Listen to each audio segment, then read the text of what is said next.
శ్రీ కొణిదల పవన్ కళ్యాణ్.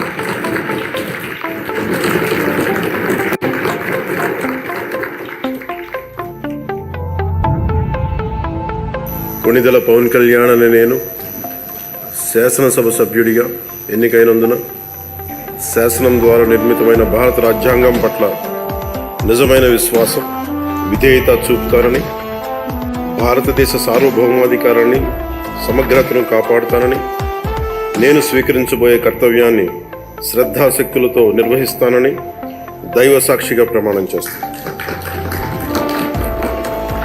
ఆంధ్రప్రదేశ్ శాసనసభ సభ్యుడైన కొణిదల పవన్ కళ్యాణ్ అనే నేను సభా నియమాలకు కట్టుబడి ఉంటానని, వాటిని అనుసరిస్తానని, సభా మర్యాదలను పాటిస్తానని, సాంప్రదాయాలను గౌరవిస్తానని దైవ సాక్షిగా ప్రమాణం చేస్తాను.